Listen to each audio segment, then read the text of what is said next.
सेवितं कपितजम्बूफलचारुभक्षणम् उमासुतं शोकविनाशकारकं नमामि विघ्नेश्वरपादपङ्कजं शुक्लां ब्रह्मविचारसारपरमामाद्यां जगद्व्यापिनीं वीणापुस्तकधारिणीम् अभयदां जाड्यान्धकारापहं हस्ते स्फटिकमालिकां विदधतीं पद्मासने संस्थितां वन्दे तां परमेश्वरीं भगवतीं बुद्धिप्रदां शारदां शुक्लां ब्रह्मविचारसारपरमामाद्यां नीलां श्यामलकोमलाङ्गं सीतासमार्पितवां भागं पाणौ महासायकचारुचापं नमामि रामं रघुवंशनाथं गुरुब्रह्मा गुरुविष्णु गुरुदेवो महेश्वरः गुरु साक्षात् परम ब्रह्म तस्मै श्री गुरुवे नमः।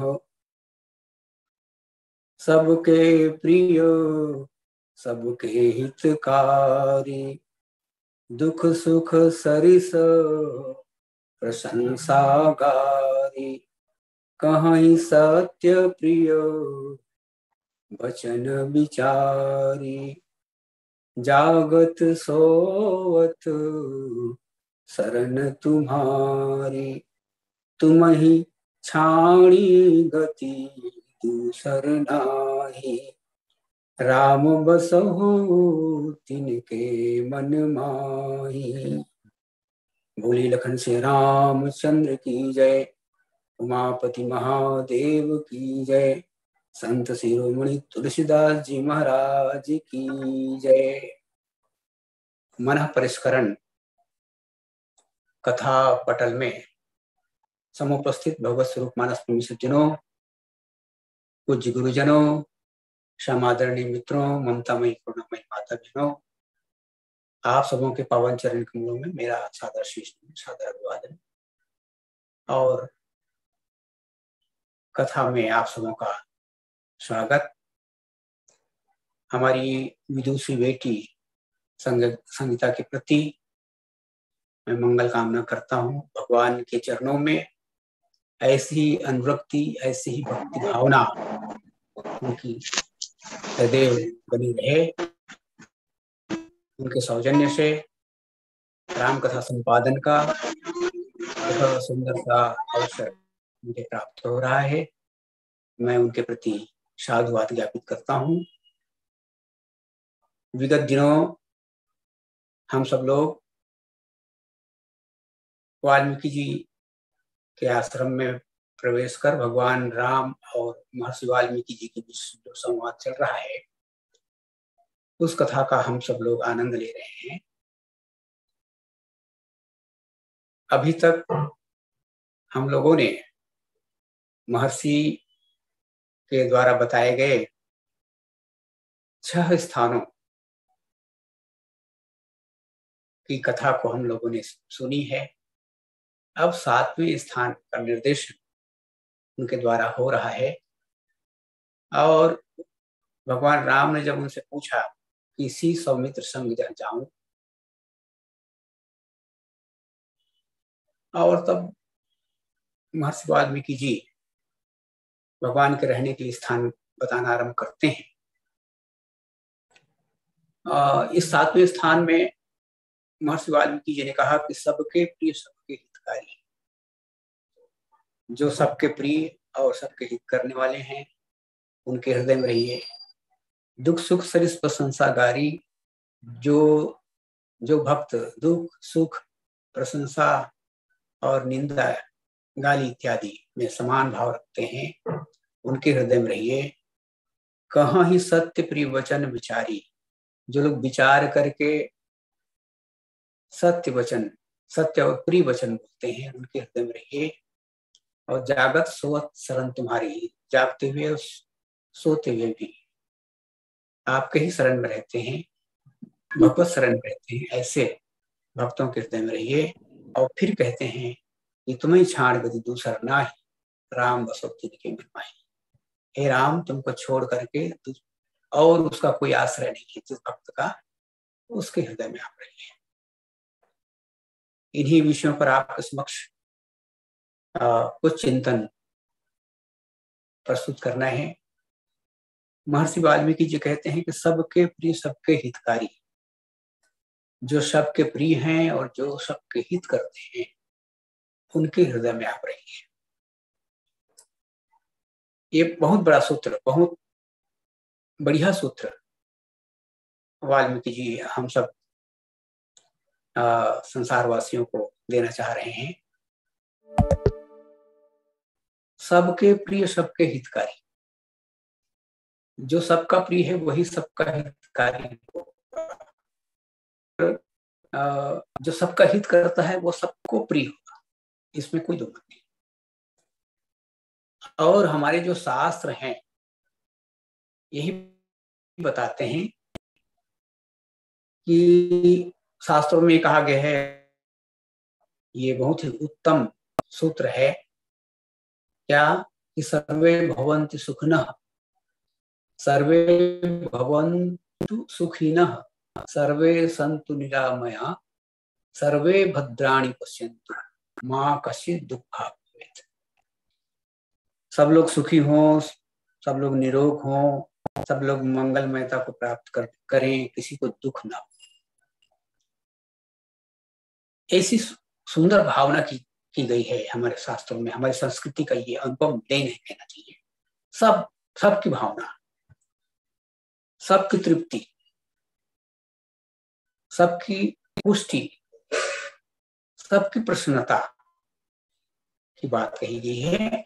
और इस अर्थाली में सबके प्रिय सबके हितकारी, इसमें भी सब शब्द की पुनरावृत्ति हो रही है। सबके प्रिय सबके हितकारी, जो सबके प्रिय हैं और जो सबके हित करते हैं।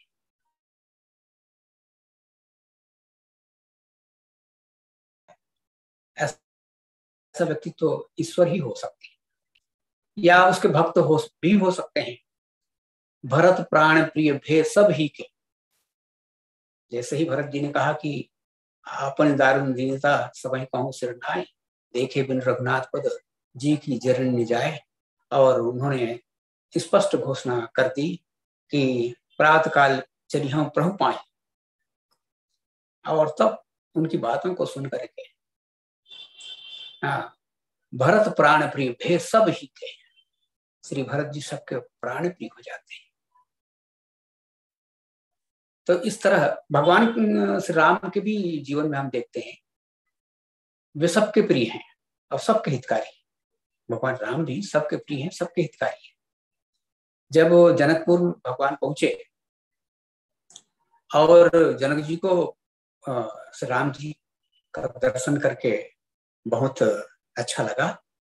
वे पूर्णतः अनुरागी हो गए, क्योंकि वे नाम और रूप मिथ्या समझते हैं और राम जी के रूप में एक अभूतपूर्व सौंदर्य उनको देखने को मिला, तो वे अक्षका गए। और उन्होंने महर्षि विश्वामित्र से पूछ दिया, महाराज ये कौन है? नाथ कहो सुंदर दो बालक, निपकुल तिलक की मुनिकुल तिलक की निपकुल बालक, ये कौन है महाराज? ब्रह्म जो निगम नेत कही गावा, भय बेस दरी की सोयावा। मैं तो सदैव ब्रह्म में विचरण करता हूँ, परंतु इन्हीं विलोकत अति अनुरागा बरबस ब्रह्म सुख ही त्यागा। इनको देखकर मेरा जो मन है वो ब्रह्म सुख का परित्याग कर रहा है, और ऐसा लग रहा है इस मन को कि ये देखता ही रहे। मन देखते ही रहने की भावना लेकर यहाँ पर उपस्थित हो गए हैं। और तब महर्षि विश्वामित्र जी ने राम जी का संक्षिप्त परिचय दिया। कहा कि ये कौन है जानते हो राजन, ये हैं ये प्रिय सबहि जहां लगी प्राणी। ये संसार के जितने प्राणी हैं उन सबों को ये बड़े प्रिय हैं। ये प्रिय सबहि, सबहि शब्द है फिर से, ये प्रिय सबहि जहां लगी प्राणी, जहां तक संसार के प्राणी है उन सबों को ये प्रिय है। अब भगवान भी तो यही कहते हैं कि सब मम प्रिय, सब मम प्रिय, सब मम उपजाया। ये भगवान की घोषणा है। सबको मैंने जन्म दिया इसलिए मुझको सभी सबसे श्रेय है, सब मेरे प्रिय हैं। भगवान तो कभी कभी ऐसा कौतुक भी करते, जब 14 वर्ष वनवास से भगवान अयोध्या लौटे तो बच्चों के मन में, वृद्धों के मन में, युवाओं के मन में एक ही भावना थी कि हम सबसे पहले जाके राम से मिले। उनके अंतःकरण में राम से मिलने की लहर दौड़ रही थी। सबके सब प्रेमातुर हैं। और गोस्वामी जी महाराज लिखते हैं तब उस समय राम ने क्या किया।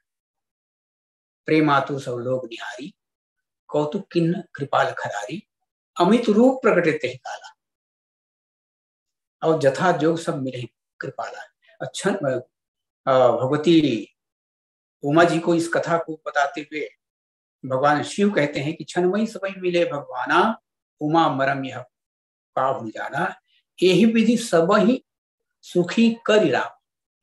यही विधि सबहि सुखी करि राम। देखिए, सबके प्रिय, सबके हितकारी भगवान सब के प्रिय हैं, सबके हितकारी। यही विधि सबहि सुखी करि राम, सबको सुख का वितरण करते हैं। एक को नहीं, कोई बच्चा चाह रहा था भगवान राम से पहले तो उससे मिलते हैं, यथा जो सब मिले कर माना। तो ऐसे ही श्री राम सबके प्रिय, सबके हितकारी। गोस्वामी जी राम राज्य का वर्णन करते हैं, और राम राज्य की सबसे बड़ी विशेषता ये है कि वो सबके लिए है।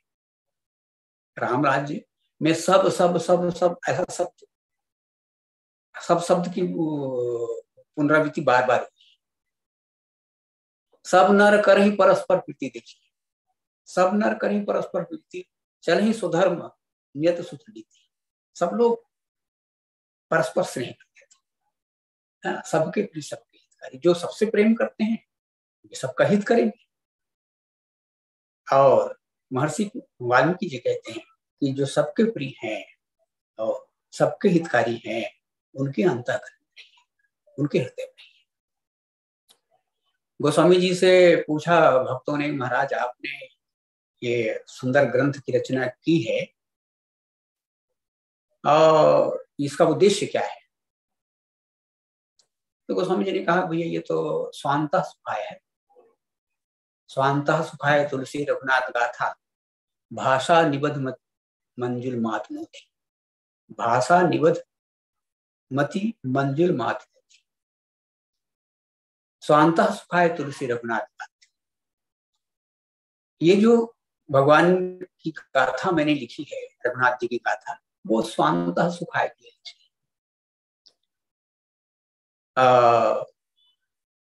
भगवान बुद्ध ने उपदेश दिया, अपने भक्तों से कहा कि आप लोग ऐसा काम करो, बहुजन सुखाय बहुजन हिताय, बहुजन हिताय बहुजन सुखाय। ये भगवान बुद्ध का दिया वो सूत्र है अपने भक्तों कि आप लोग ऐसे काम करो जिससे सबका हित हो और सभी लोग सुखी रहे, बहुत से लोग सुखी रहे और बहुत से लोगों का हित हो, ऐसा काम। बहुजन बहुजन हिताय बहुजन सुखाय, ये भगवान बुद्ध का सूत्र है। पर हमारे ग्रंथ कहते हैं नहीं नहीं, बहुजन सुखाय नहीं, सर्वजन सुखाय, सर्वजन हिताय। सर्वे भवन्तु सुखिनः सर्वे सन्तु निरामया सर्वे भद्राणि पश्यन्तु मा कश्चित् दुर्भाग्, किसी को दुख ना हो, सब लोग सुखी रहें और सबका हित संपादन। तो गोस्वामी जी महाराज कथा को अपने से जोड़ लेते हैं। स्वांता सुखाय स्व, अपना स्व जोड़ लिए, माने स्वार्थ जोड़ लिए सब चीज। बाद में उनसे पूछा गया महाराज फिर ये कविता है उसकी क्या परिभाषा हो सकती है, तो उन्होंने बहुत ही सुंदर ढंग से एक सूत्र दिया, कीरति भनित भूति फल सोई सूर्य सुर सरिसम सबकर हित हुई। कीर्ति, कविता और ऐश्वर्य तभी भले हैं जब सुर सरिसम सबकर हित हुई, जब उन इनमें गंगा जी के समान सबका हित करने वाला गुण आ जाए, कीर्ति में, कविता में और ऐश्वर्य में, धन दौलत, तभी ये सार्थक है। मैं सुर सरिसम सबकर हित हुई। हम बहुत बड़े ऐश्वर्यवान हैं और केवल ऐश्वर्य ही रखते हैं, दूसरों का हित, हमारे ऐश्वर्य से किसी का हित संपादन नहीं हो रहा है, तो हमारा ऐश्वर्य अकल्याणकारी, उसका कोई अर्थ नहीं है, व्यर्थ है। यदि हमारे पास बहुत सारा धन संपदा, हमारे पास बहुत सारी धन संपदा भरी हुई है और कहीं वो सबके कल्याण के लिए ही है, उसमें कल्याण की भावना नहीं है।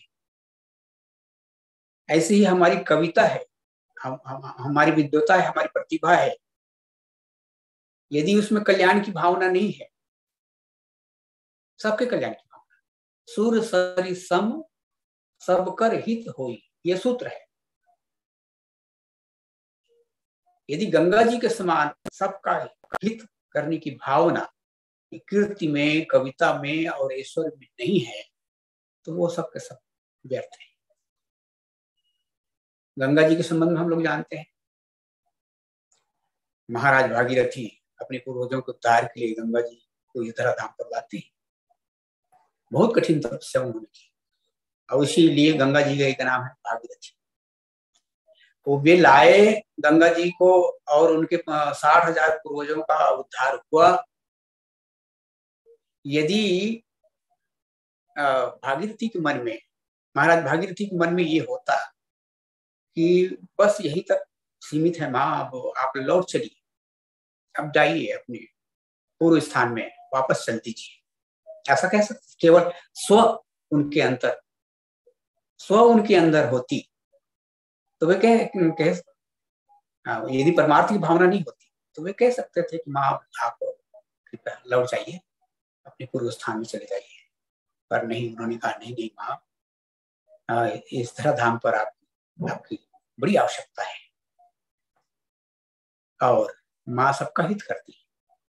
यही कविता गोस्वामी जी ने पहले स्वांता सुखाय कहा, फिर उसी कविता को, उसी कवित्व को उन्होंने सबके लिए समर्पित कर दिया। सबके प्रिय सबके हितकारी, सबके प्रिय सबके हितकारी की भावना है। इसी तरह हम देखते हैं, जैसे कोई व्यक्ति जो होता है अपने ऐश्वर्य को चमकाने की कोशिश करता है, उसको दंभी कहा गया है। और दंभ की एक परिभाषा बढ़िया गोस्वामी जी महाराज देते हैं, दंभ की तुलना जुगनू से करते हैं। अब कहते हैं कि निशितम घन खद्दोत विराजा जिन दंभिन कर विलासी माजा। रात जुगनू से पूछा गया कि भाई तुमको चमकने के लिए कैसी परिस्थिति चाहिए, तो जुगनू कहने लगा कि रात्रि चाहिए, माने दिन नहीं होना चाहिए, सूर्य नहीं होना चाहिए। अच्छा ठीक है, रात्रि। तो फिर और दूसरी बात उन्होंने कहा एकदम घन और अंधेरी रात चाहिए, माने अमावस्या की रात चाहिए। ताकि चंद्रमा भी ना हो। चंद्रमा से भी तो प्रकाश निकलता है, हो सकता है उसके प्रकाश में मेरा प्रकाश धूमिल पड़ जाए, इसलिए कहा नहीं नहीं, मुझको चंद्रमा का भी प्रकाश नहीं चाहिए। अमावस्या पूर्ण घनी अंधेरी रात हो। और कुछ कहेंगे तो उन्होंने कहा आसमान में बदली भी छाई हो। ये 3 परिस्थितियां उसने बताई, तब मैं चमकूंगा। तो जो जिनकी निजी माने स्वार्थी जो भावना होती है, स्व जो जिनकी भावना सबके कल्याण के लिए नहीं होती, जो केवल अपने आप को चमकाना चाहते हैं, वो ये जुगनू की तरह है। निशितम घन घटोत विराजा जिन जन दम दिन कर मिला समझा। तो रामचरित मानस का जो मुख्य उद्देश्य है, जो मुख्य दर्शन है कहना चाहिए, वो क्या है? वो सबका हित। रामचरित मानस का दर्शन है सबका हित हो, सबके प्रिय, सबके हितकारी। हम देखते हैं महाराज मनु के माध्यम से भगवान का आविर्भाव इस तरह धाम पर हुआ। और वही जब दशरथ रूप में आए तो भगवान उनके यहाँ आए, और बाद में विश्वामित्र जी आ गए भगवान को लेने के लिए, और दशरथ जी ने समर्पित किया विश्व कल्याण के लिए। विश्वामित्र माने जो विश्व का मित्र हो, सबके प्रिय, सबके हितकारी, जो सबके हितकारी के लिए राम मांग रहे हो। तो बस यही बात है। कौशल्या जी के भवन में भगवान का आविर्भाव हुआ, तो वहां पर गोस्वामी जी महाराज लिखते हैं, भय प्रकट कृपाला दीन दयाला कौशल्या हितकारी। कौशल्या के हित संपादन के लिए भगवान प्रकट। बाद में गोस्वामी जी महाराज कहते हैं कि विप्रधेनु सुर संत हित लीन मनोज अवतार। भगवान संपूर्ण समाज के लिए, सबके लिए, सबके प्रिय, सबके हितकारी है, इसलिए सबके लिए भगवान का अवतार हुआ है, ऐसा गोस्वामी जी कहते हैं। फिर किसी ने पूछा, महाराज जैसे आपने विप्र कहा, तो रावण जैसे विप्र के लिए भी भगवान का अवतरण हुआ है क्या? हाँ, तो भगवान राम ने स्वयं अंगद से कहा, काज हमार तासो हित हो। ये देखो अंगद जी, वही काम करना जिससे हमारा कार्य हो जाए और उसका हित संपादन हो जाए। हमारे शत्रु का माने शत्रु का भी हित चाहते हैं भगवान। ये सबके प्रिय, सबके हित। कभी कभी अहित कर बातें भी हित कर होती। देवर्षि नारद विष्णु मुनि के सौंदर्य के आकर्षण फंस गए और जाके भगवान से भगवान का सौंदर्य मांगने लगे। आपन देव मोहि आन भात नहीं पावा ओहि। और भगवान उनने उसके मन बड़ी सद्भावना थी भगवान के प्रति, देवर्षि नारद के मन में। उन्हें ये सोचा था कि भाई मैं मेरा हित कौन सा कर सकते हैं, तो मोरे हित हरिश्रम नहीं, क्योंकि वो जानते हैं कि सबके प्रिय, सबके हितकारी तो भगवान ही है। भगवान ने उनको पर सौंदर्य नहीं दिया। क्यों नहीं दिया? कुपथ मांग गुरुज व्याकुल रोगी वैद्य दे सुनो योगी। स्पष्ट शब्दों में कहा, और यही विधि हित तुम्हारा मैं ठयो, अस कही अंतर हित प्रभु गयो। और यही विधि होई परम हित। भगवान ने तो ये कहा, भाई तुम हित की बात करते हो, मोरे हित हरिसम नहीं कोई, ऐसा कहते हो, तो मैं तो तुम्हारा परम हित करूंगा। और एक दिन के लिए उनको बंदर बनाया, पूरे जीवन भर बंदर बनने से बचा लिया। तो ये भी, और भगवान ने मुनि हितकारक उनको जो मरकट बदन भयंकर देही, उनको